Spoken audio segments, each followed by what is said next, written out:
Hi, I am Julia M. Spencer, real estate advisor, investor, and enthusiast, and we're standing in front of a property that I purchased a couple years back at a tax lien foreclosure.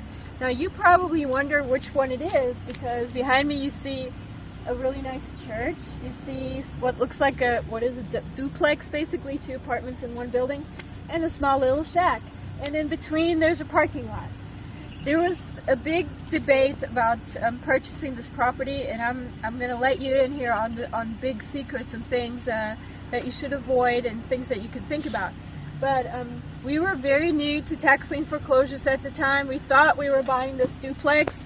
It was already occupied. We thought it was great rental potential, and so we went ahead and purchased this entire property.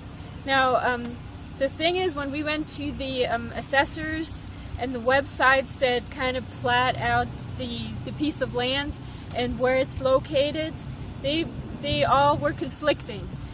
We went to the recorder of deeds to find out who owned this property, and there was a lot of information, very confusing. The property had changed hands. When we researched the deeds, there was a private person that owned this property, and we're still talking, we don't really know what the property is.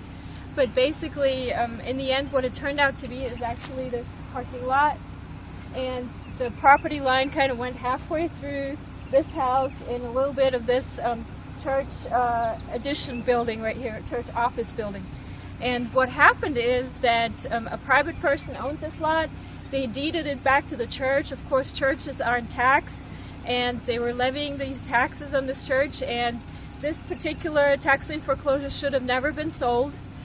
We didn't know this. We kind of found out bit by bit, piece by piece afterwards.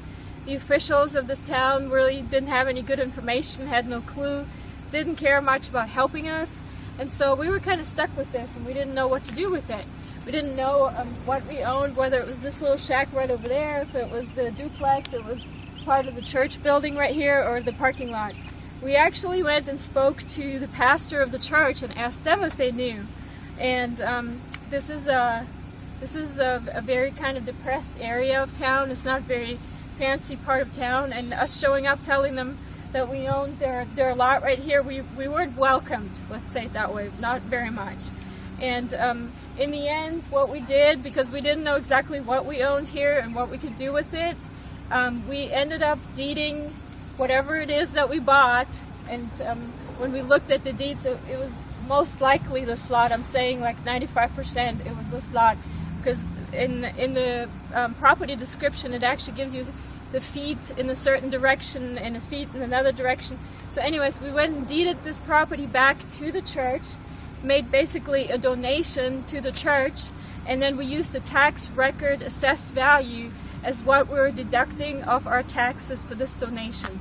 So in the end, we got our money back, most of it anyways, and again, we learned a really great lesson.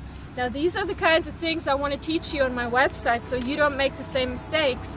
The website is www.juliamspencer.com. M stands for money. Make sure you download your free guide to real estate investing, and also sign up for my newsletter so you can learn tips and tricks like this every day. Thank you. For your free guide to real estate investing, visit juliamspencer.com.